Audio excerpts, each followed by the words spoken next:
Guys, আজ আমরা এসেছি মন্দিরে। এখন তো চলো স্টপ কর, স্টপ।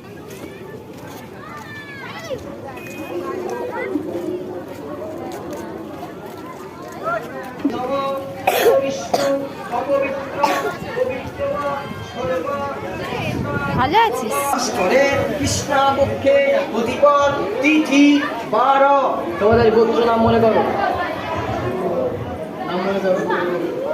নম দাস দাসী নিজ সর্ব পরিবার মঙ্গল কামনার্থে সর্ব গৃহে মঙ্গলে কামনার্থে শ্রী শ্রী দেবাদিদেব।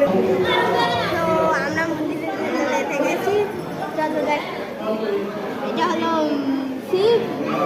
আজ আমরা এখানটা এসেছি। Like and